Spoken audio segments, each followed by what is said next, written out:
I hate myself. Okay, today I'm just gonna be talking about the books that I got for Christmas.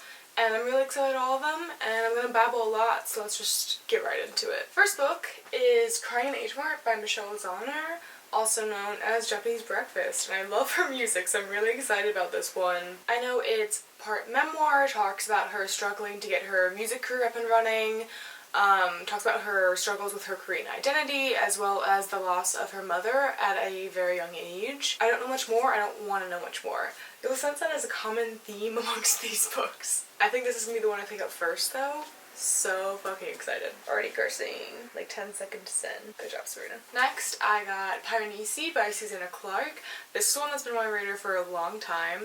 I think half why I really wanted this book is just because the cover's beautiful. And I know vaguely that it's about Greek mythology, or so I think. I refuse to read the back for this one, because I feel like all others I at least have an idea. This one I don't want an idea, I just want to be able to go into it blindly. Next is Negro by Margot Jefferson. This is a memoir. This book discusses being a part of the American Black elite, provides commentary on privilege, discrimination, post-racial America. I haven't heard a lot about this one. I've been really into memoirs lately, so I kind of just googled memoirs or looked them up on Goodreads.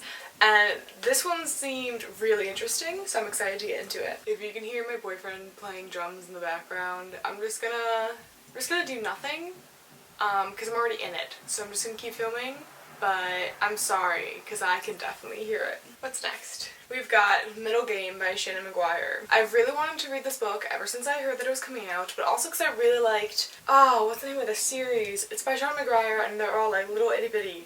It's like If My Heart Was a Doorway, something like that.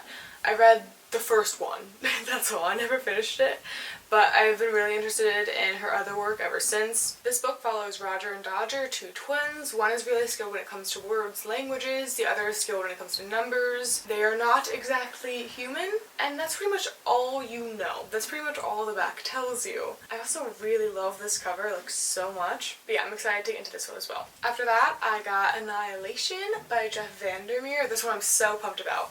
I saw this movie at some point during this year, and ever since I've really wanted to get into the book series and see how it differs, and also see how the series ends, because this is a trilogy, so I really want to see how the story develops outside of what the movie covered. But if you don't know, the story's a little hard to explain. There's this area called Area X, and it's kind of been reclaimed by nature, and so there's been scientific expeditions into it, but every single time the people who go in die, and this story follows a new expedition that goes in and exploring the area to try to figure out what the fuck is going on. The movie was really good, so I'm hoping I like the book series just as much. And it's been a while since I've read some sci-fi too, so I'm excited for that reason as well. Remember at the beginning when I was like, oh, like this is the only book I don't know much about? That's not true.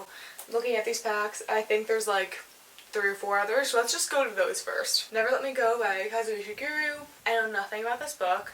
I've really wanted to read something about this author for so long, and whenever I see anyone talking about them, this seems to be the most popular book, and it's actually pretty short, so I'm excited to give it a try. I'm expecting really good writing. Another one I don't know anything about is Play It As It Lays by Joan Didion. First of all, this cover, oh my god, this cover. It's so good. I love it so much. I've been wanting to read something by Joan Didion for a while, and I've been holding off on buying this exact book.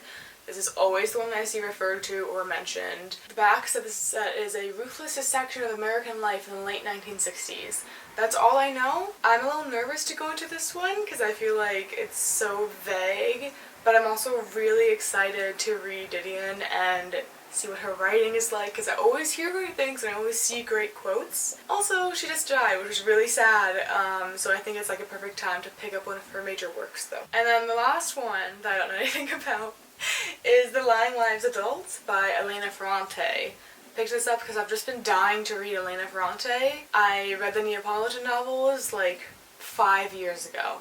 They've stuck with me ever since. I really have wanted to try something else by her. I think this is her most recent publication. Yeah, this was put out in 2020. So pumped for this. So excited to get back into Elena Ferrante. I want to read everything she's written, but this is a good place to start. Okay, last 3. I know a little bit about each one, so at least this isn't a whole video of me just saying I don't know anything about all these books that I just received, and then I added onto my list. The next book I have is Jade City by Fonda Lee. I've seen this everywhere. Everyone's talking about this. I feel like every single booktube person that I watch has read this book, and I'm pretty sure everyone I've seen has really loved it. My understanding is that it's kind of like a fantasy mafia type book. I know that in this novel, Jade is used to like enhance magical abilities, and so there's like turf wars over who can control Jade. I don't know. It sounds cool though. Also, I just haven't been reading much fantasy lately, and I feel like I really need to get back into it because that's my true love. And since everyone I've seen has loved this, I thought it would be a really great pick. I mean, obviously I think all of these are great picks or else I wouldn't have asked for them. But whatever, let's just keep going. The Starless Sea by Erin Morgenstern. Picked this up because I like The Night Circus. My understanding, this follows a main character who finds a book in like a library and he kind of gets sucked into it. At one point the book shows him like a story of his own childhood, and then the story just takes off from there. I'm kind of expecting this to be like The Night Circus, where it's less like plot driven. Like The Night Circus has a plot that you can follow, but it's also just an experience. That sounded so stupid. That's what I mean. I'm just kind of ready to go with the flow with this one and see where it takes me. God, I sound so stupid. Okay. Last one. I feel like I talk about wanting to read this book all the time, so thank God I got it in my hands finally. My Year of Rest and Relaxation by Tessa Moshfegh. This is another book I'm seeing everywhere, and that's what's made me really want to read it. All I know about this book is that it follows like a young woman living in Manhattan, I think, and she's depressed, so she decides to sleep for a year, which honestly is all that I've ever wanted to do. I read one Tessa Moshfegh book, did not like it, but I think this subject matter is more up my alley, so I'm so fucking excited for this. Like, I've been wanting to read this for so long that I'm almost intimidated and like scared to pick it up now, just because I have expectations. Okay guys, those are all the books that I got for Christmas. Let me know what books you got for Christmas down below. That sounded like such a like cheesy little YouTuber thing. So maybe pretend I didn't say it. Do whatever you want. I will see you later. Goodbye.